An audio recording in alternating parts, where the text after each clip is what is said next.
नमस्कार दोस्तों, कैसे हो आप लोग। स्वागत है आपका। आज हम लोग आरबीआई ग्रेड बी फेज 2 के लिए 30 डे का एक्शन प्लान को देखने वाले हैं कि 30 दिन में आप किस तरीके से अपना स्ट्रैटेजी बनाओगे, किस तरीके से अपना प्लान को एग्जीक्यूट करोगे कि आप मैक्सिमम बेनिफिट ले सको। ये 30 दिन के अंदर क्या आप सिर्फ फेज 2 को स्क्रैच से तैयारी करोगे तो हो जाएगा? तो इसका आंसर है कि हाँ, 70% तो हो जाएगा। अगर आपका थोड़ा सा भी पहले से प्रिपरेशन है तो 100% है कि हो जाएगा। 30 दिन इनफ होता है, लेकिन आपको 30 दिन में पूरा अपना जान झोंकना पड़ेगा।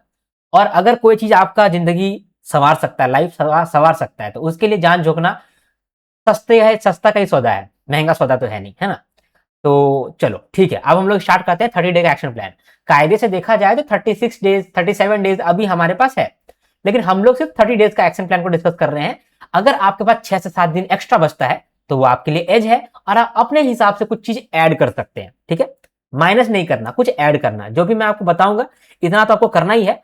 इसके साथ साथ जो 6 से 7 दिन आपके पास अभी बचने वाला है वो आपका एक एज साबित होगा, बफर पीरियड साबित होगा। क्योंकि जरूरी नहीं है कि 30 का 30 दिन आपका प्रोडक्टिव हो। कभी आपका तबियत खराब हो सकता है, कभी आप मान लो कि शादी में आप जा रहे हो, या कुछ से कुछ प्रॉब्लम होता है, कभी कभी आप वो समय आपका बेकार चला जाता है। तो मेरे हिसाब से मैंने आपको 30 डे का एक्शन प्लान बनाया है जो कि फुल पावर पैक्ड है। ठीक है, अगर आप इतना कर लेते हो तो आप फेज 2 में बहुत अच्छा स्कोर करोगे, बहुत ज्यादा अच्छा स्कोर करोगे। ठीक है, अभी हम लोग इसको डिस्कस करते हैं। चलो स्टार्ट करते हैं। सबसे पहले हम लोग इस वीडियो में क्या क्या देखेंगे। पहले देखेंगे टारगेट। हमारा टारगेट क्या है? हमारा टारगेट है कि हम नहीं जीतेगा लेकिन हम लोग का टारगेट है हम जीतेगा। हम लोग का टारगेट है कि हम लोग जाके फोड़ेगा। तो डिस्क्रिप्टिव टारगेट है कुछ, मतलब किस तरीके से हम लोग डिस्क्रिप्टिव राइटिंग को संवारना है। ठीक है, डिस्क्रिप्टिव राइटिंग के लिए कैसे प्रिपरेशन करना है, ये हमारा एक टारगेट है। और दूसरा है ऑब्जेक्टिव टारगेट। एग्जामिनेशन में जब मान लो आपको एमसीक्यू पूछता है तो आप देखे होंगे कि वो एप्लीकेशन बेस्ड एमसीक्यू पूछता है, एग्जाम्पल बेस्ड एमसीक्यू पूछता है। ठीक है, तो वो सब एमसीक्यू आपको किस तरह से करना है वो भी हम लोग समझेंगे। तो दो हमारा टारगेट है, दोनों टारगेट को हम लोग देखेंगे कि क्या कवर करना है। ठीक है, व्हाट शुड बी कवर्ड। फिर समझेंगे कैसे कवर करना है, हाउ शुड बी कवर। और तीसरा है कि टेस्ट हम लोग किस तरह से देंगे। ठीक है, ये तीनों बात हम लोग डिस्कस करेंगे। इसके बाद 30 डे का रोड मैप यहाँ पर मैं लेकर के आया हूँ। डे 0 से लेकर 7 तक आप क्या करोगे, डे 8 से लेकर 16 तक क्या करोगे, डे 16 से लेकर 20 तक क्या करोगे, 21 से लेकर 25 तक क्या करोगे, 26 से 30 तक क्या करोगे। देखो यहाँ पर ये पावर पैक्ड, यहाँ पर जो रूटीन है, जो रोड मैप है, ये पावर पैक्ड है। मतलब बहुत मेहनत करना पड़ेगा, उस तरीके से मैंने इसको बनाया है। अगर आपको थोड़ा सा ही बफर लेके चलना है कि नहीं नहीं हम तो आराम आराम से करेंगे, तो आराम से आपका जो अभी 7 दिन या 5 दिन बचा हुआ है उसको आप यूज में ले लो। ठीक है, बहुत सारे लोग क्या करेंगे, उनका नींद खुलेगा जब वो रिजल्ट देखेंगे, तभी उनका नींद खुलेगा। या फिर बहुत लोगों ने प्लान किया होगा कि जब तक पास नहीं होगा आगे का काम नहीं करूंगा। अगर आप वो सोच करके रखे हो तब आप 30 डेज के ही हकदार हो। फिर आपके पास 30 डेज ही है, फिर आपको इसी तरह से पावर पैक्ड तरीके से करना पड़ेगा। तो मैं तो सभी के लिए वीडियो बना रहा हूं, जो एग्जाम के बाद चालू करेंगे उनके लिए भी, और जो अभी स्टार्ट किए हैं उनके लिए भी। अपने हिसाब से आप मेंटेन कर लो ताकि आपके पास 5 से 6 दिन एक्स्ट्रा बचे। तो वही मेरा सजेशन रहेगा। ओके, तो इतना इतना आज हम लोग डिस्कस करने वाला है 30 डे का रोड मैप, क्या कवर करना है, जो भी टारगेट मैंने दिया है ये टारगेट का लॉजिक क्या है वो भी समझाऊंगा। ठीक है, तो ये हमारा वीडियो है। ठीक है, सबसे पहले डिस्क्रिप्टिव टारगेट का बात करते हैं। तो क्या क्या आपको चीज कवर करना चाहिए। सबसे पहला काम आपका होना चाहिए कि आपका स्टैटिक सिलेबस डन है। बिल्कुल भी ये चीज में नहीं फंसना कि कोई बोल रहा है कि करंट अफेयर्स वाले क्वेश्चन आते हैं, स्टैटिक क्वेश्चन नहीं आता है, वो झूठ बोल रहा है, उसको पता नहीं है। क्योंकि देखो, मैंने पर्सनली तो लास्ट 5 ईयर्स का पीवाईक्यू को मल्टीपल टाइम्स एनालाइज किया है। और बार बार एनालिसिस करने से, देखो पहली बार एनालिसिस करोगे तो आपको लगेगा कि यार सिर्फ करंट अफेयर्स वाले क्वेश्चन आते हैं। दूसरी बार जब आप करोगे एनालिसिस तब आपको मालूम चलेगा कि नहीं, करंट अफेयर्स वाले क्वेश्चन आते हैं, लेकिन उसका वैल्यू उतना ही रहता है जितना कि स्टैटिक क्वेश्चन आता है। देखा, मैं बताता हूं आपको। ठीक है, मान लो 20 क्वेश्चन आपको पूछा गया है करंट अफेयर्स का। ठीक है, लेकिन इसमें मार्क्स कितना था, इसमें मार्क्स था आपका मान लो 50 मार्क्स। ठीक है, और स्टैटिक जो है ना, स्टैटिक का आपको 2 क्वेश्चन पूछा गया था, 2 क्वेश्चन आपका स्टैटिक का पूछा गया था। एग्जाम्पल बता रहा हूँ, 2 क्वेश्चन फॉर एग्जाम्पल आपका स्टैटिक पूछा गया था। इसका मार्क्स कितना था, इसका भी 50 मार्क्स ही था, क्योंकि दोनों 25-25 मार्क्स होल्ड करता था। समझ रहे हो आप। मतलब स्टैटिक कवरेज अगर आपका मान लो कि 2 क्वेश्चन आया है ना, तो 2 क्वेश्चन भी बहुत भयंकर वाला क्वेश्चन होगा। ठीक है, तो इस तरीके से वो रखता है। तो आप ये नहीं कह सकते हो कि यार स्टैटिक इंपॉर्टेंट नहीं है करंट अफेयर्स इंपॉर्टेंट है, या फिर करंट अफेयर्स इंपॉर्टेंट नहीं है स्टैटिक इंपॉर्टेंट है। दोनों ही इंपॉर्टेंट है। ठीक है, दोनों को भी आप हल्के में नहीं ले सकते हो। ठीक है, तो सबसे पहले आपको स्टैटिक कवरेज कर लेना चाहिए फाइनेंस का, मैनेजमेंट का, ईएसआई का। ये बाद में नहीं हो सकेगा, ये अभी हो सकेगा। अभी क्यों हो सकेगा? क्योंकि अभी आप करंट अफेयर्स पढ़ के आए हो, ठीक है। तो आपको वापस से करंट अफेयर्स पढ़ने के लिए ना मजा नहीं लगेगा। तो मजा लाने के लिए आपको फिर अभी स्टैटिक कवरेज करना पड़ेगा। तो स्टैटिक कैसे कवरेज करोगे? ठीक है, स्टैटिक में आपको फाइनेंस कवर करना पड़ेगा, मैनेजमेंट कवर करना पड़ेगा, ईएसआई कवर करना पड़ेगा। अभी आपके पास इतना समय नहीं है कि आप पूरा स्क्रैच से एकदम खत्म करो। तो आप मेरा वन शॉट वीडियो देख सकते हो। वन शॉट वीडियो आपको यूट्यूब पे अवेलेबल ही है, होगा तो मैं आपको डिस्क्रिप्शन में भी लिंक डाल दूंगा। तो वन शॉट वीडियो आप देख सकते हो, साथ में मेरा पीडीएफ पढ़ लेना। वन शॉट वीडियो जब मैंने बनाया था उसमें बहुत सारा डेटा का मिसमैच है। अभी डेटा बहुत सारा अपडेट हो गया है। तो जो डेटा अपडेट हो गया है वो तो आपको पीडीएफ में मिलेगा। तो जो अपडेटेड पीडीएफ है उसको आप अगर यूजफुल उसको ले लेते हो, साथ में वन शॉट वीडियो देख लेते हो, तो आपका कवर हो जाएगा। ठीक है, ठीक है, कवर हो जाएगा। किस ऑर्डर में कवर करना है, पहले क्या करना, पहले मैनेजमेंट कर ले क्या, या पहले फाइनेंस कर ले? तो वो मैं अभी आपको बताऊंगा नेक्स्ट स्लाइड में, जब 30 डे का रोड मैप होगा ना, वहां पे मैं आपको बताऊंगा कि पहले क्या करना है, दूसरा क्या करना है। अभी टारगेट डिस्कशन कर रहे हैं। तो टारगेट में ही मैंने बोला कि डिस्क्रिप्टिव टारगेट जो है, जब हमारा टारगेट जो है हम लोगों को डिस्क्रिप्टिव कंप्लीट करना है, डिस्क्रिप्टिव में अपना पकड़ मजबूत करना है, तो हम लोगों को सबसे पहले स्टैटिक कवरेज करना पड़ेगा। इसका कोई दूसरा ऑप्शन नहीं है। दूसरा, hot topics in last 3 month. पिछले 3 महीनों में क्या क्या हॉट टॉपिक रहा है उस पर भी आपको अच्छा कमांड हासिल करना है, क्योंकि वहां से भी आपका डिस्क्रिप्टिव क्वेश्चन बनता है। ठीक है, तो अभी आप हॉट टॉपिक्स कहां से लाओगे लास्ट 3 मंथ का? जो भी यूपीएससी के चैनल्स होते हैं, जैसे कि स्टडी IQ, दृष्टि IAS, ठीक है, वो लोग क्या करते हैं, वो ये हॉट टॉपिक्स ना लगातार डालते रहते हैं। तो आप वहां से ढूंढ सकते हो कि क्या क्या हॉट टॉपिक है। ठीक है, अगर आप मेरे कोर्स के अंदर पहले से इनरोल्ड हैं, स्मार्ट कोर्स के अंदर या फिर मेंटरशिप कोर्स के अंदर, तो आप लोगों के व्हाट्सएप ग्रुप में मैंने डिस्क्रिप्टिव अलर्ट बीच बीच में डाला था। अगर याद होगा तो, आपने देखा होगा तो, मैं बीच बीच में डिस्क्रिप्टिव अलर्ट डालता था। बहुत कम डाला है लेकिन डाला है। तो वो जो डिस्क्रिप्टिव अलर्ट था वो और कुछ नहीं था, ये हॉट टॉपिक्स था। जब जब हॉट टॉपिक्स आता था मैं डाल देता था। ठीक है, तो वो हॉट टॉपिक्स है, वो उसको कवर करना है। अभी सिर्फ देख रहे हैं कि क्या कवर करना है, कैसे करेंगे वो हम लोग नेक्स्ट स्लाइड में देखेंगे, क्या क्या कवर करना है। ठीक है, इंपॉर्टेंट रिपोर्ट्स। इंपॉर्टेंट रिपोर्ट्स में क्या क्या करना है? फेज 2 के लिए रिपोर्ट्स और PIB ये प्रायोरिटी पे है। यहीं से सवाल पूछने का चांसेस बनता है। पिछले साल भी पूछा है, उससे पिछले साल भी पूछा है। ठीक है, तो रिपोर्ट्स और PIB। रिपोर्ट्स में कौन कौन सा रिपोर्ट्स? एनुअल रिपोर्ट अभी आया है, वो करना आप। फाइनेंशियल स्टेबिलिटी रिपोर्ट अभी जून महीने में आने वाला है, अभी हम लोग कवर भी करेंगे उसको, वो करना। वर्ल्ड इकोनॉमिक आउटलुक वो कवर करना। ठीक है, report on trends and progress of banking in India, ये भी आपका आया था, उसको हम लोगों को कवर करना पड़ेगा। चिंता मत करो, अगर ये फेज 1 में नहीं पूछा है तो फेज 2 में पूछेगा। तो आप अगर पहले से पढ़ के रखे हो तो अभी आपका काम आने वाला है। ठीक है, ये सब हो गया। अब वर्ल्ड डेवलपमेंट रिपोर्ट, हालांकि वर्ल्ड डेवलपमेंट रिपोर्ट से सवाल आना थोड़ा सा चांसेस कम है, लेकिन आरबीआई में कुछ नहीं बोल सकते कि चांसेस कम है। आरबीआई तो बोलता है जो चांसेस कम है वही तो पूछ लेंगे हम। ठीक है, तो आप वर्ल्ड डेवलपमेंट रिपोर्ट भी करोगे। तो 5 या 6 रिपोर्ट है जो कि आपको करना पड़ेगा। अब कैसे करना है ये रिपोर्ट्स को? ये रिपोर्ट्स को 2 तरीके से करना है। एक करना है डेटा को देखते हुए, क्योंकि हो सकता है कि डेटा आपसे ऑब्जेक्टिव में पूछ ले, रिपोर्ट्स का डेटा आपको ऑब्जेक्टिव में पूछ सकता है। ठीक है, दूसरा, आपको मंथन करना पड़ेगा, एक्चुअली में समझना पड़ेगा कि रिपोर्ट में कह क्या रहा है, मंशा क्या है, वो समझना पड़ेगा। बजट इकोनॉमिक सर्वे भी आपका इंपॉर्टेंट रिपोर्ट्स के अंदर ही होता है, अगर आपको पता हो तो हम लोगों ने जब संकलन बैच स्टार्ट किया था अपना, मतलब कि जो करंट अफेयर्स का कोर्स किया था, कोर्स चालू किया था, तो वहां पर मैंने आपको बताया था वर्ल्ड इकोनॉमिक आउटलुक के लास्ट में 2 वो मैंने दिया था आपको पोटेंशियल डिस्क्रिप्टिव क्वेश्चन। फिर इकोनॉमिक सर्वे में मैंने दिया था आपको 3 पोटेंशियल क्वेश्चन। तो वो सब क्वेश्चन बहुत इंपॉर्टेंट है। आपको मैं एक बात बताता हूं, पिछले बार जो है आउट ऑफ 12 क्वेश्चन 9 क्वेश्चन ऐसा था जो मैंने पहले ही आपको बताया था कि यहां से क्वेश्चन आएगा, और वो क्वेश्चन एग्जैक्ट आया था। ठीक है, आप बोलोगे तो मैं उसका प्रूफ शेयर कर दूंगा। ठीक है, तो इसीलिए ये वाला जो आप वीडियो देख रहे हो हल्के में नहीं लेना। ठीक है, और दूसरा जो मैं आपको डिस्क्रिप्टिव का मैं एक्सपेक्टेड डिस्क्रिप्टिव क्वेश्चन देता हूं, उसको भी आप हल्के में मत लेना, क्योंकि जो एक्सपेक्टेड डिस्क्रिप्टिव क्वेश्चन है वो एनालिसिस के ऊपर है। ठीक है, उसके पीछे 1 साल का एनालिसिस नहीं है, वो 3-4 साल का मल्टीपल टाइम्स एनालिसिस है। ठीक है, ये हो गया आपका डन। इंपॉर्टेंट रिपोर्ट्स बहुत इंपॉर्टेंट है। ठीक है, hot topics in last 3 month, और static coverage of finance, management and ESI कैसे करना है अभी हम लोग नेक्स्ट में समझेंगे, डोंट वरी। तो ये सब हो गया what should be covered descriptive के लिए, हाउ वी शुड कवर। ठीक है, हम लोग किस तरीके से कवर करेंगे, तो पहले आप वन शॉट देख लो और साथ में पीडीएफ रीड कर लो। साथ में आपको एक्सपेक्टेड डिस्क्रिप्टिव क्वेश्चन भी देखना पड़ेगा। आप हमारे कोर्सेज के अंदर अगर एनरोलमेंट लिए हो, पीडीएफ कोर्स के अंदर भी इनफैक्ट मैंने आपको एक्सपेक्टेड डिस्क्रिप्टिव क्वेश्चन दिया हुआ है। ये जो एक्सपेक्टेड डिस्क्रिप्टिव क्वेश्चन है, इसके अंदर जितने क्वेश्चन बनते हैं टोटल 150 स्टैटिक क्वेश्चन है जो कि बनते हैं। 150 ही बनते हैं, उससे ज्यादा नहीं बनते हैं। 150 एक्सपेक्टेड क्वेश्चन अगर आपने करा है, ठीक है, मैंने उसका आंसर भी दिया है, अगर वो आप किए हैं तो आप एग्जामिनेशन में अच्छा फोड़ करके आओगे। अगर वो आपने नहीं किया है तो वो आपको करना पड़ेगा। अगर आप मान लो कि मेरे कोर्स के अंदर एनरोलमेंट नहीं लिए हो, नहीं लेना भी नहीं चाहते हो, अगर फॉर एग्जाम्पल लेना भी नहीं चाहते हो, तो उस केस में आपको क्या करना होगा, जो सिलेबस होता है, जो आप आरबीआई ग्रेड बी का सिलेबस निकाल लो और सिलेबस का हर एक टैग से, हर एक वर्ड से एक नॉर्मल सा क्वेश्चन बना लो, ठीक है, और वो क्वेश्चन को आप आंसर में लिख लो। अगर उतना कर लेते हो तो आप भी यही एक्सपेक्टेड डिस्क्रिप्टिव क्वेश्चन कर लोगे।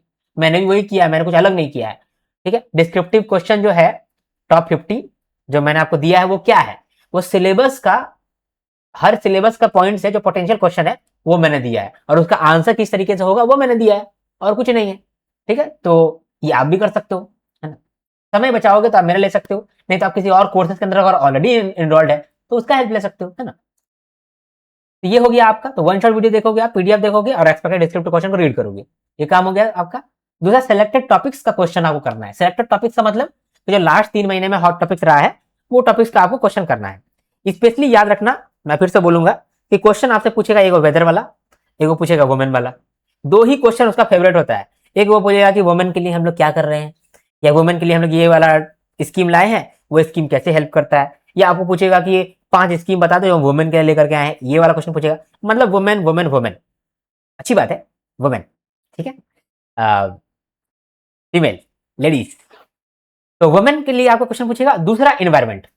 इन्वायरमेंट का मतलब कि अभी एल नीनो आ रहा था, ठीक है। दूसरा कि हम लोग डिजास्टर मैनेजमेंट के लिए क्या कर रहे हैं, ठीक है। ये सब आपको पोटेंशियल डिस्क्रिप्टिव क्वेश्चन है, और सिर्फ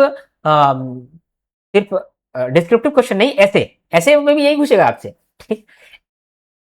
अभी मैं आपको ना अभी सीधा सीधी बोल देता हूँ। एक क्वेश्चन आपका एआई पे आएगा, ठीक है। एआई पे आएगा मतलब कि क्वेश्चन आपका ऐसा आ सकता है कि एआई बबल जो आपका बन रहा है उसमें आपका क्या सोच है, ठीक है, ये क्वेश्चन आपका बन सकता है। वुमेन के लिए आपसे स्कीम्स पूछ सकता है, ठीक है। जितना मुझे अभी याद आ रहा है, मैं और बताऊंगा आपको, लेकिन अभी मुझे जितना याद आ रहा है सीधा सीधी बता देता हूँ। तीसरा चीज जो है वो है आपका वेदर को लेकर के, कि अभी जो हम लोगों का पेरिस एग्रीमेंट साइन हुआ था उसमें हम लोगों ने कुछ अपना ये माना है ना कि अ, हम लोग कितना कम 1.5 डिग्री सेल्सियस हम लोग कम करेंगे अपना ग्लोबल वार्मिंग को। तो उसमें इंडिया का क्या क्या स्टेप्स है ये बताओ, ठीक है। चौथा आपका आएगा कि ग्रोथ और इन्फ्लेशन, इसको कंट्रोल करने के लिए हम लोग क्या क्या कर रहे हैं, आरबीआई क्या स्टेप्स ले रहा है। फिर ये जो वार आ रहा है, वार हो रहा है, इस तरीके का जो जियो पॉलिटिकल वॉर हो रहा है, इससे हमारे इकोनॉमी को या फिर डेवलपिंग इकोनॉमीज को क्या इंपैक्ट पड़ रहा है। ये सब जनरल क्वेश्चन है, ठीक है। तो ये सब हो गया सिलेक्टेड टॉपिक्स, हॉट टॉपिक्स। आपको पता है, ये मुझे बताने का दरकार नहीं है, मैं जानता हूं कि आप लोग सबको पता है। तो वही सिलेक्टेड टॉपिक्स पे आपको एक सिंपल सा क्वेश्चन बना लेना है, और उस क्वेश्चन के लिए आपको एक आंसर फ्रेम करना है, ठीक है। या तो आंसर फ्रेम कर लो, या तो उसका मतलब जो जो आपको डेटा मिलता है उस आंसर के पास लिख लो, ठीक है। बताऊंगा, एक और वीडियो बनाऊंगा वहां पर डिस्क्रिप्टिव के लिए थोड़ा सा और डीप में जाकर के बताऊंगा, अगर आपका रिक्वेस्ट रहा तो। अदरवाइज पेड के लिए तो मैं डालने ही वाला हूं, ठीक है। ये हो गया रिपोर्ट्स के लिए एक्सपेक्टेड डिस्क्रिप्टिव क्वेश्चन, ये मैंने आपको दिया हुआ ही है। जितना रिपोर्ट मैंने कराया है लास्ट में आपको डिस्क्रिप्टिव क्वेश्चन दिया हुआ है, उसको आपको करना है। रिपोर्ट आपका पढ़ा हुआ है और रिवाइज कर लेना, तुरंत रिवीजन भी हो जाएगा, और डिस्क्रिप्टिव में लिखना, बस। ये सब आपको कवर करना है। ऐसे 4 से 5 ऐसे आपको लिख के जाना होगा, ठीक है, और बाकी ऐसे आपको देख के जाना होगा। एसेंस का भी जो टॉपिक है वो मैंने बोला आपको कि उसका 3 फेवरेट टॉपिक है। एक है आपका एआई, एआई वाला भी फेवरेट टॉपिक हो गया है आरबीआई का, और आरबीआई का ही नहीं, आरबीआई का, नाबार्ड का, सभी का भी यही होने वाला है, एआई वाला होगा फेवरेट टॉपिक, ठीक है। और दूसरा आपका ये वुमेन, जेंडर इनइक्वालिटी, ये दूसरा क्वेश्चन आपका पूछता है, वो हर साल पूछा है ये क्वेश्चन। और तीसरा है आपका वो इन्वायरमेंट रिलेटेड। 3 ही क्वेश्चन वो पूछता है घुमा फिरा कर, ठीक है। यही 3 थीम होगा, और मैं लिख के देता हूं कि ये 3 थीम पे आपका 40 से 50 नंबर का क्वेश्चन मिलने वाला है, ठीक है। ओके। अभी आप लोग टेस्ट कैसे करोगे अपने आप, क्योंकि यहाँ चैलेंज आता है। चैलेंज क्या चीज का है कि आप इनफ वर्ड्स में लिख पा रहे हो कि नहीं लिख पा रहे हो। दूसरा, फास्टली टाइप कर पा रहे हो कि नहीं कर पा रहे हो। तीसरा, कि जब आप लिख रहे हो तो आपके पास अप्रोप्रिएट डेटा है कि नहीं टू सपोर्ट योर आंसर्स, ठीक है। तो ये आप करोगे। ठीक है, चिंता मत करो कैसे करना है, अभी हम लोग देख रहे हैं टारगेट, फिर अभी देखेंगे कि कैसे कैसे करना है। ठीक है, right question in notepad, notepad खोलो अपना और वहां पर लिखने चालू कर दो। लिख नहीं पा रहे हो तो पहला 4 दिन तो अपने बारे में लिखो कि हु आई एम, मैं क्या हूं। ठीक है, वो अपने बारे में लिखो, अपने लाइफ के बारे में लिखो। अब इंग्लिश में लिखो अपने लाइफ के बारे में, 2-4 दिन लिखो, फास्ट फास्ट लिखने का हैबिट हो जाएगा। अब चालू कर दो, एकदम थर्ड क्लास वाला एगो कीबोर्ड भी खरीद लेना। ठीक है, जो मान लो आपको एक वो कीबोर्ड मिलता है सस्ता वाला कीबोर्ड, वो कीबोर्ड आप खरीद लो, 2-3 दिन में आ ही जाएगा आपके पास। तो वो कीबोर्ड से ही आप टाइपिंग करने चालू कर दो। इसके बाद तीसरा फुल डे मॉक, आपको एक फुल डे मॉक करना पड़ेगा, मतलब कि एक मॉक टेस्ट जो आपको पूरा दिन भर देना है, क्योंकि एग्जामिनेशन का आप शेड्यूल आप जानते हो कि फेज 2 जब एग्जामिनेशन होता है तो पूरा दिन का दिन आपका ले लेता है, मॉर्निंग सेशन और आफ्टरनून सेशन। ठीक है, तो ये 2 सेशन में आपका एग्जामिनेशन होता है, जहां पर आपको बहुत सारा चीज टाइप करना होता है, दिमाग भी आपका खत्म हो सकता है, मतलब दिमाग का भी बत्ती गुल हो सकता है। तो उसके लिए आपको पहले से एक दिन मॉक लेना पड़ेगा, पूरा एक्सपीरियंस आपको पहले से लेना पड़ेगा। इतना ही काम है डिस्क्रिप्टिव के लिए। ऑब्जेक्टिव के लिए भी हम लोगों ने देख ही लिया है, एक और देख लेते हैं, इधर से भी देख लेते हैं ना। ऑब्जेक्टिव के लिए सबसे पहले तो आपका वही है, स्टैटिक कवरेज करना पड़ेगा, फाइनेंस का, मैनेजमेंट का, ईएसआई का। अगर डिस्क्रिप्टिव क्वेश्चन वो पूछा दो वो स्टैटिक का, तो जितना भी ऑब्जेक्टिव क्वेश्चन है वो करंट अफेयर्स का रहेगा। और अगर करंट अफेयर्स का 2 क्वेश्चन आपसे पूछा स्टैटिक का, तो जितना भी आपका जो एमसीक्यू है वो आपका करंट अफेयर्स वाला आ जाएगा, मतलब वाइसे वर्सा। समझ में आ गया ना आपको? इसमें भी आपको हॉट टॉपिक्स करना पड़ेगा लास्ट 3 मंथ का। ठीक है, हॉट टॉपिक मतलब कि देखो ना, अभी अभी एनडीसी आया था, नगोया प्रोटोकॉल आया था, नगोया प्रोटोकॉल वाला क्वेश्चन पूछ सकता है। ठीक है, और उसके बाद फिर एल निनियो जो आ रहा था उस पर क्वेश्चन पूछ सकता है, मतलब ये सब क्वेश्चन पूछ सकता है।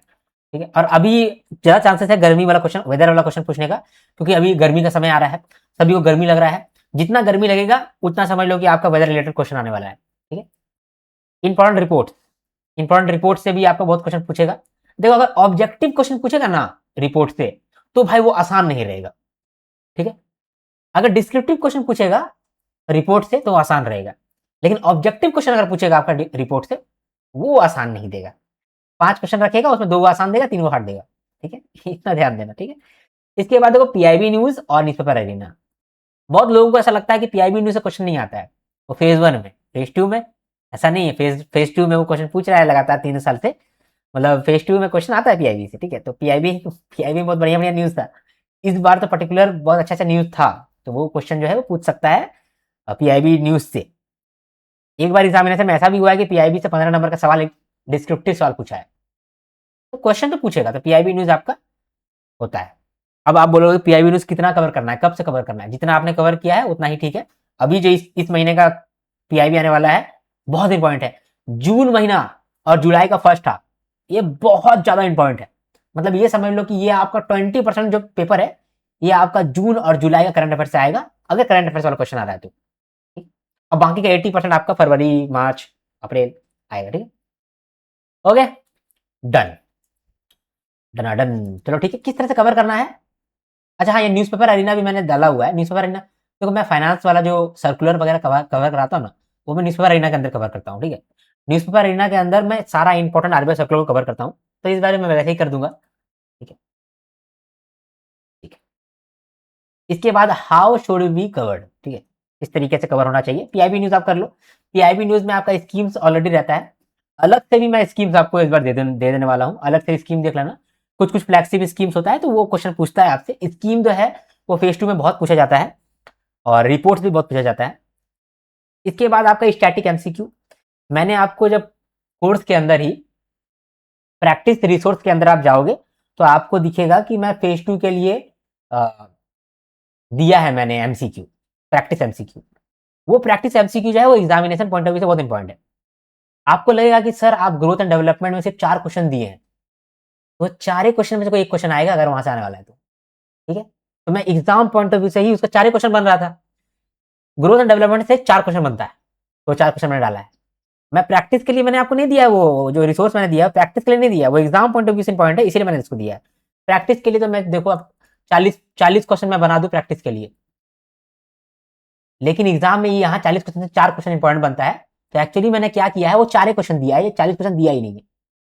ठीक है, क्योंकि ये जो क्वेश्चन है ये मैंने बनाया है, अगर मैं टीम से बनवाता तो 40 क्वेश्चन बना लेता, मेरे दिमाग में एग्जाम पॉइंट ऑफ व्यू है, इसीलिए मैंने 4 क्वेश्चन ही दिया है। जैसे मान लो आप दूसरा कोई आप टॉपिक उठाओगे और कन्फ्लिक्ट, तो कन्फ्लिक्ट से आप देखोगे सिर्फ 12 क्वेश्चन ही होगा, या फिर सिर्फ 15 क्वेश्चन होगा या 13 क्वेश्चन होगा, ऐसा क्वेश्चन होगा। तो वहां से 13 क्वेश्चन ही बनता है, एग्जाम पॉइंट ऑफ व्यू से 13 क्वेश्चन पॉइंट है।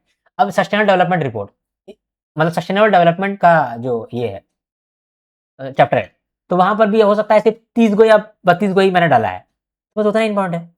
उस तरीके से मैंने रेडी किया है। तो आप एक काम करना, वो रट लेना, ठीक है, वो रट लेना, वो एमसीक्यू आप रट लेना, ठीक है। ये हो गया आपका स्टैटिक एमसीक्यू हो गया, पीआईबी न्यूज हो गया। रिपोर्ट्स तो आपको करना ही होगा, इधर भी आप करोगे उधर भी करोगे, तो रिपोर्ट तो करना ही है। लेटेस्ट करंट अफेयर्स आपको करना है फरवरी से लेकर जुलाई तक, ये तो आप कर लोगे, तो नॉर्मल चीज है, ठीक है। इसके बाद जब फुल डे मॉक होगा, वहां पर जो है वो कवरेज हो जाएगा। देखो मैं आपका एक फुल डे मॉक लूंगा, एक ही लूंगा, और अभी नहीं लूंगा, थोड़ा बाद में लूंगा। वो फुल डे मॉक में कैसे होगा, वो फुल डे मॉक का मैं पूरा आपको शेड्यूल दे दूंगा, संडे के दिन, किसी संडे के दिन मैं रखूंगा, मॉर्निंग में, इवनिंग में, वो सारा रहेगा, ठीक है। और उस समय वो मीटिंग के अंदर ही आपको एग्जाम देना पड़ेगा। मीटिंग के अंदर क्या होगा कि बाकी लोग भी टेस्ट देंगे, आप भी टेस्ट दोगे, तो बाकी लोग भी अपना लैपटॉप यूज करोगे, या फिर सॉरी आप अपना कीबोर्ड यूज करोगे, वहां टक टक टक टक टक टक टाइप करोगे, सब टाइप करेगा और सबका माइक ऑन रहेगा। तो उससे क्या होगा ना कि बाकी लोग को डिस्टर्बेंस भी क्रिएट होगा, कि कोई टाइप कर रहा है, उधर आवाज आ रहा है, इधर आवाज आ रहा है, उसी आवाज में आपको टेस्ट देना है। अगर आप एसी के अंदर रहते तो एसी को फिलहाल उसका एसी का लाइट सॉरी एसी का टेम्परेचर थोड़ा सा ऊपर कर दोगे। फैन के अंदर अगर आप टेस्ट दोगे तो फैन का भी आप थोड़ा सा लो कर दोगे उसका स्पीड, और फिर आप टेस्ट दोगे। तो इस तरीके का मैं एक टेस्ट लूंगा, पूरा दिन भर मैं टेस्ट लूंगा आपका। आप दिन भर मीटिंग के अंदर रहोगे और आप टेस्ट देते रहोगे, ठीक है। इंटरनेट के लिए रिचार्ज कर लेना दोस्त, और पहले ही खरीद कर रख लो अपना कीबोर्ड, ठीक है। समझ में आ गया आपको ये चीज? चलो, तो ये हम लोगों को करना है। अभी तक हम लोग ने यही समझा है करना क्या है, टारगेट क्या है, टारगेट समझ लिया आप। अब हम लोग देखेंगे कि हमारा 30 डे का रोड मैप क्या है, ठीक है। सॉरी, 30 दिन का रोड मैप क्या है, 0 से लेकर 7 डे, पहला 7 दिन आपको क्या करना है। पहले अपना स्टैटिक कंप्लीट करना है, बचा हुआ है तो कंप्लीट कर लो, और कंप्लीट किया हुआ है तो रिवीजन कर लो। ऑर्डर क्या रहेगा, पहले मैनेजमेंट करना, फिर ईएसआई करना, और फिर फाइनेंस करना, ठीक है। क्योंकि मैनेजमेंट जो है वो है स्टैटिक, बदलता तो है नहीं, तब मैनेजमेंट पहले करोगे। ईएसआई उसके बाद करोगे, कि ईएसआई से भी स्टैटिक टॉपिक पूछा जाता है, ठीक है, तो स्टैटिक आप करोगे। इसके बाद फिर लास्ट में करोगे फाइनेंस। फाइनेंस में क्या होता है कि थोड़ा सा आपको स्टैटिक के साथ साथ करंट अफेयर्स भी मर्ज करना पड़ता है, और काफी अपडेट रहता है। तो मैं तो आपको अपडेट दूंगा, लेकिन मैं दूंगा तो तुरंत नहीं दूंगा, थोड़ा सा लेट लेट हो जाएगा मेरे से, है ना। लेट से हो जाएगा मतलब कि 4-5 दिन के बाद मैं दूंगा आपको। 4-5 दिन के बाद मैं अपडेटेड वाला मैं आपको फाइनेंस का सारा दूंगा आंसर। तो इसीलिए फाइनेंस आप लेट से करना, पहले आप मैनेजमेंट कर लो और पहले आप ईएसआई कर लो, ठीक है। यहीं पर आपका ज्यादा समय लगेगा, आपका पहले डन नहीं है तो इसमें समय ज्यादा लगेगा, इसीलिए यहाँ पर आप 0 से 7 डेज या 0 से 8 डेज भी ले सकते हो, ठीक है। अब ये जो है ना आपका 0 से 7 डेज, ये है irrespective of the result. Result में आपका रिजल्ट पॉजिटिव है या रिजल्ट नेगेटिव है, इररिस्पेक्टिव ऑफ द रिजल्ट आपको ये वाला काम करना ही है, ठीक है। कैसे करोगे, वन शॉट वीडियोस देखोगे, पीडीएफ देखोगे, एमसीक्यू प्रैक्टिस करोगे जो मैंने आपको दिया हुआ है, एप्लीकेशन बेस्ड भी मैंने आपको दिया हुआ है, ठीक है। 150 डिस्क्रिप्टिव क्वेश्चन जो मैंने दिया है उसका आप मॉडल आंसर देखोगे, और आप मेरा डेटा शीट यूज करोगे। डेटा शीट का मतलब कि मैं आपको अभी अपडेटेड डेटा शीट दूंगा। अपडेटेड डेटा शीट में क्या होगा कि लेटेस्ट एनुअल रिपोर्ट के हिसाब से क्या डेटा है, लेटेस्ट मान लो कि वर्ल्ड इकोनॉमिक आउटलुक के हिसाब से क्या डेटा है, लेटेस्ट बजट के हिसाब से गवर्नमेंट ने क्या डेटा दिया है, तो पर डेटा शीट दूंगा। वो डेटा शीट को आप यूज कर पाओगे इन योर आंसर्स, ठीक है। मान लो कि कितना परसेंटेज पॉवर्टी है, कितना परसेंटेज हम लोग कुछ काम किए हैं, कौन कौन सा स्कीम किस सेक्टर के लिए हम लोग लेकर के आए हैं, तो सारा मैं डेटा शीट दूंगा। ये डेटा शीट को अपना बाइबल, अपना भगवत गीता मान के रखना, और इसको मल्टीपल टाइम रिवीजन कर लेना। ये डेटा शीट के अंदर खाली डेटा ही रहेगा और कुछ नहीं रहेगा। डेटा आप रिवीजन करोगे, और जब भी आप अपना आंसर लिखोगे तो वहां पर ये डेटा को यूज करोगे। अगर 50 में से आपका 10 डेटा भी याद रह गया, तो इसका मतलब समझो कि आपका क्वालिटी बन गया, आपका आंसर में क्वालिटी आ गया, ठीक है। इसके बाद ये तो हो गया आपका 7वां दिन तक।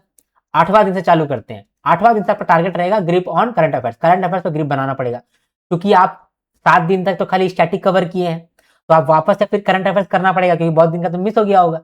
तो फिर आप करंट अफेयर्स चालू करोगे। स्टार्ट करोगे आप पीआईबी से, फिर आप करोगे रिपोर्ट्स और फिर आप करोगे सर्कुलर्स या फिर न्यूज़पेपर अरीना। न्यूज़पेपर अरीना के अंदर मैं आपको सर्कुलर समझा देता हूँ, तो आप एक काम करना कि पहले न्यूज़पेपर अरीना कवर कर लेना और फिर यहाँ आकर के फिर सर्कुलर भी रीड कर लेना, क्योंकि मैंने दोनों दिया हुआ है, दोनों कर लेना। अभी तक मैंने आपको आरबीआई सर्कुलर दिया था, लेकिन अब जो है आपके आपके पास सेबी सर्कुलर भी अपलोड हो जाएगा, आप सेबी सर्कुलर भी देख लेना, ठीक है। तो आपको फरवरी महीने से चालू करना है, फरवरी से लेकर जुलाई तक आपको डन करना है सारा, ठीक है। ठीक है, अभी देखो आपको ना कुछ कुछ एफएक्यू में और ऐड कर दूंगा, ठीक है। एफएक्यू तो मैंने दिया हुआ है आपको, जितना एफएक्यू था वो मैंने आपको दिया हुआ है, लेकिन वो आपका फोल्डर 2025 वाला फोल्डर में था, तो मैं 2026 वाले फोल्डर में भी उसको इंपोर्ट कर दूंगा, ताकि आप एफएक्यूज भी करो।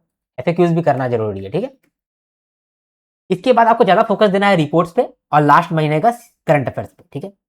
और मेरा डिस्क्रिप्टिव अलर्ट पे भी आपको ध्यान देना पड़ेगा। डिस्क्रिप्टिव अलर्ट कौन कौन सा था जो मैंने आपको दिया था, जब बीच बीच में मैं आपको व्हाट्सएप पे देता था डिस्क्रिप्टिव अलर्ट। अभी मैं क्या करूंगा, मैं सारे डिस्क्रिप्टिव अलर्ट पे एक जगह कंपाइल कर दूंगा और फिर मैं आपको दे दूंगा, कोर्स के अंदर ये अवेलेबल हो जाएगा, ठीक है।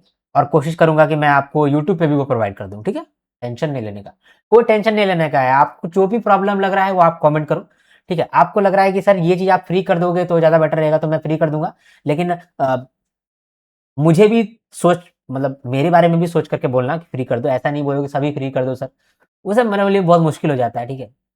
क्योंकि देखो मैं भी यहाँ पर ही फुल टाइम हूँ, अभी मेरा ऑर्गेनाइजेशन में कम से कम 5-6 जन है, 5 से 6 जन है, तो उनको भी देखना पड़ता है, तो मैं सब कुछ फ्री नहीं कर सकता हूँ। मेरा मेरा मेरे पास भी एक लिमिटेशन है। एक टेक्निकल टीम अभी ऐड हो गया है, उसमें मेरा थोड़ा सा ज़्यादा लग जाता है, तो मैं सब कुछ फ्री नहीं कर सकता हूँ, लेकिन अगर रिक्वेस्ट करोगे और जो मेरे लिए फिजिबल रहेगा वो मैं फ्री कर दूंगा। जैसे डिस्क्रिप्टिव अलर्ट, इसका मैं वीडियो लेकर के आ जाऊंगा, ठीक है। कुछ डिस्क्रिप्टिव क्वेश्चन अगर किस तरह से आप सॉल्व कर सकते हो तो उसका मैं लेकर के आ जाऊंगा। पीवाईक्यू एनालिसिस, अभी देखो दोस्तों, ठीक है, देखो दोस्तों यहाँ पर मस्त देख लो। अभी आप डिस्क्रिप्टिव राइटिंग के लिए जो भी हमारे कोर्सेज के अंदर एनरोल्ड है वो आप पास देखो। सबसे पहले आप जो भी कोर्स के अंदर एनरोलमेंट है उस कोर्स के अंदर जाना, ठीक है। आरबी जो भी कोर्स के अंदर होंगे, मोस्टली यहाँ पर स्मार्ट कोर्स का बात हो रहा है, स्मार्ट कोर्स के अंदर आप होंगे या फिर मेंटरशिप कोर्स के अंदर होंगे, ठीक है। तो मैं बोल रहा हूँ कि ये वाला पाथ देखना, वहां पर पीवाईक्यू एनालिसिस किया हुआ है, ठीक है। वो भी आप देखना, क्योंकि पीवाईक्यू एनालिसिस करोगे ना, जो मैं आपको बोल रहा हूँ ना वो आपको समझ में आएगा कि मैं ऐसा क्यों बोल रहा हूँ। पीवाईक्यू एनालाइज करके आपको समझ में आ जाएगा और किस तरीके से हमने प्रेडिक्ट किया था जो, और वही एग्जामिनेशन में आया था पिछले साल, वो भी आपको देखने को मिलेगा, ठीक है। मैं आपको बताता हूँ, सबसे पहले जाना आप रिसोर्स में जाना, रिसोर्स के बाद आप जाना वीडियो रिसोर्स, ठीक है। वीडियो रिसोर्स के बाद आप जाना फेज 2, ठीक है। फेज 2 के बाद आप जाना डिस्क्रिप्टिव राइटिंग। डिस्क्रिप्टिव राइटिंग का पूरा कोर्स वहां पर मैंने डाला हुआ है ना। डिस्क्रिप्टिव राइटिंग का कोर्स जब जाओगे तो यहाँ पे 5 वीडियो है डिस्क्रिप्टिव राइटिंग का। 5 वीडियो में पूरा डिस्क्रिप्टिव राइटिंग का बेसिक्स समझाया है। ये जो डिस्क्रिप्टिव राइटिंग का 5 वीडियो है, इसका सेकंड वाला वीडियो जो है वो वाला वीडियो है एक्सपेक्टेशंस, ठीक है। वो वीडियो शायद एक्सपेक्टेशन है या फिर वो पीवाईक्यू एनालिसिस ऐसा करके लिखा हुआ है। ये वाला वीडियो देख लेना, सेकंड वीडियो, ठीक है। सेकंड वीडियो देख लेना, पक्का देख लेना। एग्जामिनेशन से पहले ये 5 बार देख लेना, क्योंकि मैंने वहां पर जितना भी पीवाईक्यू एनालिसिस है उसको मैंने कवर किया है, और उसके बेसिस पे आप खुद ही ये जान सकते हैं कि आगे क्या आने वाला है, आगे कौन सा क्वेश्चन आने वाला है, ओके, ठीक। साथ में यहाँ पर इंग्लिश का जो है, इंग्लिश का वो मैं लेकर के आने वाला हूँ, तो इंग्लिश का भी वीडियो यहाँ पर आएगा, लेकिन अभी फिलहाल के लिए आप ये वाला वीडियो देख लो, ठीक है। भटकते नहीं है। 30 डे का रोड मैप डिस्कस कर रहे थे। पहला 7 दिन जो है वो स्टैटिक पे आप फोकस करोगे, उसके बाद जो अगला 8 दिन है उसमें आप करंट अफेयर्स को वापस से ग्रिप में लाओगे। जो करंट मंथ का आपका करंट अफेयर्स है उस पर भी आप वापस से फोकस कर लोगे, ठीक है, ऐसा काम कर लोगे। इसके बाद अब डे 16 से लेकर के डे 20 का बात करते हैं। इसमें आपका इंग्लिश डिस्क्रिप्टिव का बात आएगा, ठीक है, क्योंकि इंग्लिश जो है वो बहुत स्कोरिंग है, तो इंग्लिश के लिए मैं और भी आपको दूंगा। इंग्लिश के लिए मैंने कुछ भी नहीं दिया है आपको, है ना। तो इंग्लिश के लिए मैं आपको कुछ वीडियोस इंग्लिश का दूंगा, जिसमें कि कोशिश करूंगा कि मैं आपको समझा दूं कि ऐसे कैसे लिखना है, ऐसे का क्या बेसिक्स है। उसके बाद फिर ऐसे का टॉपिक भी दूंगा और मॉडल ऐसे आंसर्स भी दे दूंगा, उसके लिए टेंशन नहीं लेना, ठीक है। तो इंग्लिश डिस्क्रिप्टिव आपको मिल जाएगा। तो इंग्लिश डिस्क्रिप्टिव के अंदर पहले आप ऐसे करोगे, फिर प्रेसी करोगे और आरसी करोगे, ठीक है। इस ऑर्डर में आप कवर करोगे। बेसिक्स को समझो कि किस तरह से ऐसे लिखते हैं, ऐसे के अंदर क्या क्या चीज आपको डालना होता है, ये आप जान लोगे। और फिर कुछ ऐसे जो है प्रैक्टिस कर लो, बस हो गया, ठीक है। अभी बहुत लोगों का टेंशन होता है कि भाई किस तरह से हम लोग कवर करते हैं, कि कैसे हम लोग बहुत सारा अपना वर्ड्स ऐड करते हैं, किस तरीके से कीवर्ड ऐड करना है, ये सब जो है मैंने ऑलरेडी आपको समझा के रखा हुआ है डिस्क्रिप्टिव आंसर राइटिंग के वाले वीडियो में। वो वीडियो यूट्यूब पे भी पड़ा हुआ है, वो आप देख सकते हो। ठीक है, इसके बाद डे 21 से लेकर 25 तक इसमें आप करंट अफेयर जितना आपने पढ़ लिया है वो आप देखोगे, और स्टैटिक कवरेज दोनों को आप कंपाइल करके रिवीजन कर लोगे।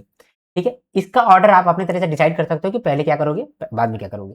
लेकिन डे 21 से लेकर 25 तक ये 4 दिन जो है वो आपका करंट अफेयर्स पे रहेगा, और उस पर बहुत मल्टीपल टाइम आप रिवीजन कर लोगे। तो आपको स्टैटिक जो है रिवाइज करना है, जो भी आपने पढ़ा था वो रिवाइज करोगे आप, और करंट अफेयर्स को फिर कवर कर लोगे, जो भी बचा हुआ करंट अफेयर्स है। सारा डिस्क्रिप्टिव आंसर जो है उसको आप मल्टीपल टाइम रिवीजन कर लोगे। ठीक है, और एसएस जो आपने मान लो कि एसएस जो मैंने आपको दिया होगा वो एसएस को वापस से आप रिवीजन कर लोगे। ठीक है, यानी कि डे 21 से लेकर 25 जो है वो आपका रिवीजन बेसिस है। पूरा रिवीजन हो गया, डे 26 से लेकर 30 तक आप फुल डे मॉक करोगे। फुल डे मॉक का मतलब कि मैं आपको क्वेश्चंस प्रोवाइड कर दूंगा, मतलब टेस्ट का आपको एक पीडीएफ दे दूंगा। वो टेस्ट का पीडीएफ जो है वो आपको फॉलो करना है अपने घर में ही, एग्जामिनेशन का माहौल बना करके। 2 टेस्ट आप दे दोगे तो अब इनफ है, और एक टेस्ट जो है वो मैं आप लोगों का लूंगा। ठीक है? उसमें मैं आपको टाइम दूंगा, और ऐसे गूगल मीट करवाऊंगा। गूगल मीट में आप लोग सब आना, और वहां पर माइक ऑन करके आप लोग अपना आंसर लिखना। टाइमिंग भी डिसाइड रहेगा, और सब कुछ आपका डिसाइड रहेगा, कब से कब चालू करना है, कब से कब चालू करना है, वैसा। ठीक है, तो मॉक एग्जाम रहेगा आपका टारगेट इस समय का, और आप फुल डे मॉक इन्वायरमेंट बनाओगे और मॉक टेस्ट दोगे। आप अपना हाथ दर्द करवा लोगे ताकि वहां पर दर्द ना करे। ठीक है, अपना दिमाग में कचड़ा भरवा देंगे आपका कि देखो यार फैन का आवाज आता है, ठीक है, वहां पर खट खट खट खट खट खट खट खट का आवाज आता है, परेशानी होता है, थोड़ा गर्मी लगता है। ये सब सारा आपका कचरा पहले ही हो जाने दो, एग्जामिनेशन में आप पहले से इंड्योरेंस लेकर के जाओगे। ओके, जितना मिस्टेक्स है वो आप समझ लोगे और उसको ओवरकम कर लोगे। अपना बेस्ट दे करके आना, और बाकी छोड़ देना। बाकी अगर आपके पास एक्स्ट्रा टाइम बचता है तो उस समय भगवान के पास आप जाना, और भगवान से आप ब्लेसिंग्स लेकर के अपने एग्जामिनेशन को फोड़ के आना। ठीक है, ये हमारा काम है। ये सब है आपका कर्म, ये आप कर्म करोगे। कर्म करते समय आप बिल्कुल भी फल का चिंता नहीं करो, कर्म करते रहो। ठीक है, फल का चिंता नहीं करना, सिर्फ कर्म करो, क्योंकि फल आपके हाथ में नहीं है। आप क्या कर लोगे बताओ, आपके हाथ में नहीं है कि आप एग्जामिनेशन क्लियर कर लो, पूरा आपके हाथ में नहीं है। थोड़ा सा लक का फैक्टर आता है ना, यानी भगवान का फैक्टर आता है। जो भी ऊपर वाला है, या लक है, या यूनिवर्स है, वही है जो है ना। आप भगवान को नहीं मानते होगे तो अल्लाह को मानते होगे, अल्लाह को नहीं मानते होगे तो जीसस को मानते होगे, उसको नहीं मानते होगे यूनिवर्स को मानते होगे, किसी न किसी को तो आप जरूर मानते होगे। तो वो किस तरह से काम करता है, आपका प्रेयर से काम करता है, मैनिफेस्टेशन से काम करता है। ये दोनों चीज को अपना हथियार बनाओ, और अपना कर्म को हथियार बनाओ। ये 3 हथियार से ही आप बड़ा से बड़ा जंग जीत सकते हो, ये जंग से कम नहीं है। ठीक है, अपना कर्म करते रहो। एग्जामिनेशन में आपका रिजल्ट कैसा भी आ रहा है उससे फर्क नहीं पड़ता। अगर आप मान लो कि मैनेजमेंट कर रहे हो, ईएसआई कर रहे हो, फाइनेंस कर रहे हो, तो वो तो कहीं जा नहीं रहा है ना, वो तो आपको दूसरा एग्जामिनेशन में भी हेल्प करेगा। नबार्ड में हेल्प करने वाला है आपका ईएसआई, है ना, सेबी में आपका फाइनेंस हेल्प करेगा, मैनेजमेंट भी आपका सेबी में कभी ना कभी तो हेल्प करेगा। वो तो ऐसे नहीं चला जाएगा, खत्म तो नहीं हो जाएगा। नबार्ड में जो फाइनेंस आप पढ़ रहे हो ना, और ईएसआई पढ़ रहे हो, दोनों का भी सवाल आपका नबार्ड में पूछता है। नबार्ड में नहीं तो फिर आगे आने वाला आपका पीएफआरडीए, फिर आईआरडीएआई, आईएफएससी कहीं ना कहीं हेल्प करेगा ही। तो ये तो आपका बेकार नहीं जाने वाला है, और कुछ भी हेल्प नहीं करा। और आपको मालूम है कि अभी जो आरबीआई ग्रेड भी 2027 आने वाला है, वो तो जल्दी आ जाएगा। हो सकता है फरवरी मार्च अप्रैल तक में आपको दिख जाए। तो अगर इस समय दिख जाएगा तो उस केस में भी आपका हेल्पफुल है, क्योंकि एग्जामिनेशन में तो अब ज्यादा समय है नहीं कि नेक्स्ट एग्जाम भी आप तुरंत भी आ सकता है। तो आप एनीवेज आप कहीं नुकसान में नहीं जा रहे हैं। और चलो 7 दिन आपने पढ़ लिया तो क्या कर दिया, अगर 7 दिन अगर आप मान लो कि गेम खेलते तो क्या अच्छा कर लेते, नहीं करते कुछ भी। तो ये 7 दिन अगर आप पढ़ लेते हो तो कोई नुकसान तो नहीं होता है, फायदा हो सकता है, नुकसान तो नहीं हो सकता है। ये 7 दिन पढ़ ही लो, है ना। चलो, तो ये हम लोगों ने यहाँ पर कवर कर लिया है। ठीक है, बाकी मैं आपको थैंक यू बोलना चाहूंगा, जो मैंने आपको बोला है यहाँ पर आप समझ लो। आपका कोई भी रिक्वेस्ट है तो आप कमेंट करो, उस रिक्वेस्ट को मैं सुनता हूँ, देखता हूँ, और फिर अगर मैं उस हिसाब से मैं एक्शन भी लूंगा। ठीक है, लाइक करो, और मैं आपके साथ हूँ, टेंशन नहीं लो। जब तक आपका फेस 2 नहीं होता तब तक मैं हूँ। और चलो ऐसा नहीं कि तभी तक मैं हूँ, बाकी एग्जामिनेशन के लिए भी आपका करंट अफेयर भी जारी रहेगा, बाकी एग्जाम के लिए हर चीज जारी रहेगा, आपका टेंशन नहीं लेना। ठीक है, लाइक कर लो मस्त, और एक मस्त कमेंट कर दो, क्योंकि आपका कमेंट जो है वो आप जानते हो किस तरीके से मुझे इंपैक्ट करता है। आपका नेगेटिव कमेंट उतना ही नेगेटिवली इंपैक्ट करता है, पॉजिटिव कमेंट उतना ही पॉजिटिवली इंपैक्ट करता है। थोड़ा सा मैं इमोशनल हूँ, ठीक है, आप कमेंट करोगे मुझे अच्छा लगता है। ठीक है, आप शेयर करो, बहुत अच्छा लगता है मुझे, शेयर करो, शेयरिंग इज केयरिंग। और सब्सक्राइब करके रखो, आपको बहुत बेनिफिट मिलेगा, मिल भी रहा होगा और आगे भी मिलेगा। चलो मिलते हैं नेक्स्ट वीडियो में, तब तक के लिए हर हर महादेव, शंभू शंकर, जय हिंद जय भारत।